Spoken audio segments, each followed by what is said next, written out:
so káwọn èèyàn máa ń àwọn èèyàn ń gbé ọ̀rọ̀ àwọn kárí kan ń gbèjà àwọn yẹn kan lọ jáwọ́ ń bẹ̀. Ṣé ńgbà tí bàbá yẹn ò bọ́ta kó gbẹ́wùlẹ̀ kó gbá pẹ̀rẹ̀ wọ̀ ṣé kò débi tó fẹ́ dé ni? Tí Sunday Igboho tí ò bá ṣe àtìlẹ́yìn fáṣáájú láàrin èmi àti yín aṣáájú àwọlé kù,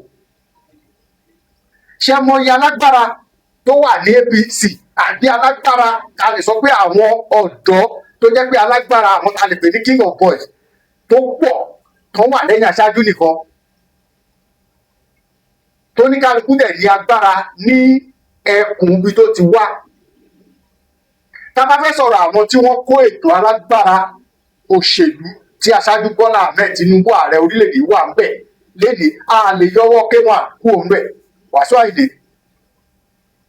Team Lagos Èkó iná ti fọ́ọ̀mù ẹ̀, kò dẹ̀ wá sí mo fẹ́ sọ pé kò sí alágbára lénìí tó wà nínú iṣẹ́ union àbí beyond union tí ò sí inú Team Lagos.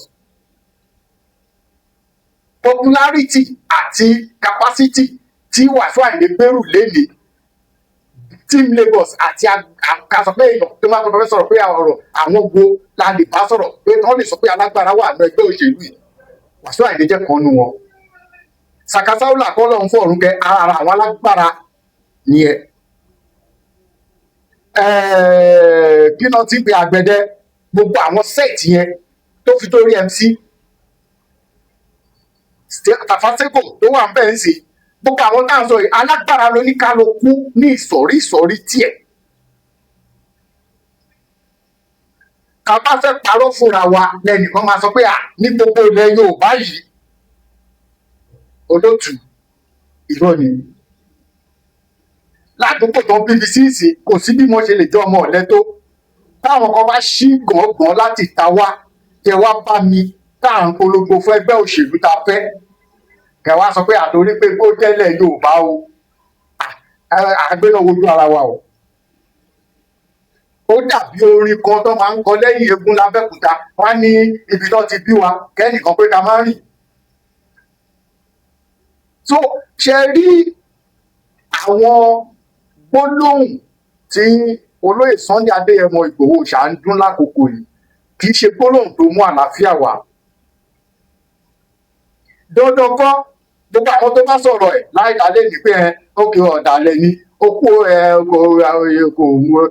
ti kúrò ní Yorùbá nation, kò sọ̀rọ̀ Yorùbá nation mọ́, ọ̀rọ̀ APC ló ń sọ. Oníkálukú lẹ́tọ̀ọ́ àti sọ bẹ́ẹ̀. Gbogbo yín tẹ́ wà ń bì lẹ́mọ̀ pé wọn ò lè sọ̀rọ̀ Adéyẹmọ Ìgbòho bí mi ò ṣe sínú Yorùbá nation tó jẹ́ pé ìṣọ̀kan Yorùbá ni mo ń ṣe. Níwájú ẹ̀ àtẹ̀yìn ẹ̀ ni mo máa fi ń gbèjẹ́. Kó tó ní pé ààrẹ Àmọ̀rúfú bẹ̀rẹ̀ sí ní sọ ọ̀rọ̀ kò bá kùn pé tí mi ò gbà tiẹ̀ mọ́. Ẹni pé ńgbà tí máa sọ̀rọ̀ máa ní ẹni yìí ní èèyàn bí abẹ́rẹ́ tó lókun dìní tó ń ṣe mẹ́tẹ̀ pé mo láìkẹ́ àwọn ọ̀rọ̀ tó máa ń sọ. Bẹ́ẹ̀ náà ni Saheed Ire. Ṣùgbọ́n mo gbọ́ fọ́nrán kan tí Saheed Ire náà ṣe bóyá bí ìjẹrin bóyá bí ọ̀sẹ̀ tó kọjá. So ó wá ní àwọn tó ń sọ pé Ìgbòho dalẹ̀ pé kọ́ máa bọ̀ ń ṣókà. A lè dúnkokò mọ́ra wa, ilẹ̀ Yorùbá yìí náà ni. Ilẹ̀ Yorùbá yìí òun la jọ wà. Ayé yìí la wà nígbà tí ìjọba gbé ètò ààbò Niger Delta fún Tom Polo. Then Osari nínú ká sọ pé alágbára Niger Delta tó ṣe àtìlẹ́yìn ìbò aṣáájú nígbà àkọ́kọ́ ìkan Osari Tòkunbọ̀ ní èròǹgbà pé wọ́n máa gbé ètò ààbò fún òun náà. Ṣùgbọ́n ìgbà tí ò rí bẹ́ẹ̀ mọ́ ó tún yílù padà. Ta ló mọ ẹgbẹ́ òṣèlú tó máa bá ṣiṣẹ́? Gbogbo àwọn tá a dẹ̀ ń sọ yìí ká yọ tẹ̀gàn kúrò ká tún fi tẹ̀gàn kún, alágbára ni wọ́n láàyè wọn nínú ipò ìjọba, wọ́n mọ̀yàn. Láàárín Nàìjíríà táwa wà yìí wọ́n mọ̀yàn. Kí Osari Tòkunbọ̀ ẹ wá sọ pé òkè o torí pé wọn ò gbé ètò ààbò fóun, òun ò bá ṣáájú ṣe mọ́, kò sẹ́gbẹ́ òṣèlú kankan, APC ò gbọ́dọ̀ wá campaign ní Niger Delta. tó bá wá àwọn máa kọ́ lọ wọ canvas ni tó bá lè dá àwọn mú ni wọn kó bọ́ta. Ibi kékeré láti máa ń wo ọ̀rọ̀, ṣùgbọ́n tó bá ti bọ́lẹ̀ tán tó bá fẹjú tán kò sẹ́ni tó máa mọ ibi tó máa parí sí. Torí ẹ̀ gbogbo àwọn ìfọ̀rọ̀wọ́rọ̀ olóyè Sunday Adéyẹmọ Ìgbòho tí mò ń gbọ́ lẹ́nu ọjọ́ mẹ́ta yìí ó bomi tútù sẹ́mi lọ́kàn o,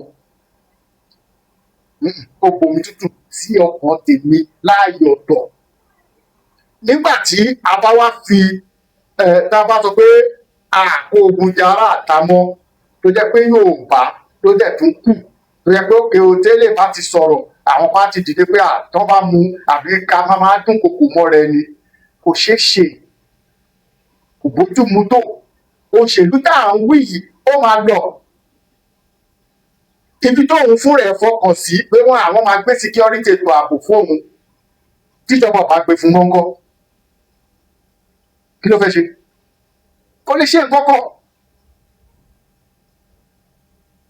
Ṣebí ayé yìí la wà, ètò security ààbò ilẹ̀ Yorùbá ibi tí ìbá sọ pé ó ti gbópọn jù tí ò bá ti da tó ti wuyì jù nígbà tó máa dá Àmọ̀tẹ́kùn sílẹ̀ fún ìgbà àkọ́kọ́ gbogbo gómìnà tó wà nílẹ̀ Yorùbá pátápátá lọ dúró sójú kan ṣoṣo. àfi Èkó náà darapọ̀ mọ́ wọn, Èkó òdò wọn ni. Sanwó-Olú wà ń bẹ ìjọ tó máa dá kinní lẹ̀, ìjọ tó máa constitutionalize ẹ̀, Sanwó-Olú wà ń bẹ, gbogbo gómìnà pátápátá nílẹ̀ Yorùbá ló wà ń bẹ. Tó bá wá decide lọ́la pé òkè ó da Àmọ̀tẹ́kùn tá à ń wí yìí, a fẹ́ fún Àmọ̀tẹ́kùn ní agbára community policing tá à ń sọ, ọlọ́pàá elétò ààbò fún àdúgbò àti àgbègbè kọ́ wá gbélé àwọn Àmọ̀tẹ́kùn lọ́wọ́. Ṣé wọ́n fẹ́ lọ bá ìjọba pé ẹ ṣe gbé fún àwọn lágbájá ni? Tó bá sọ pé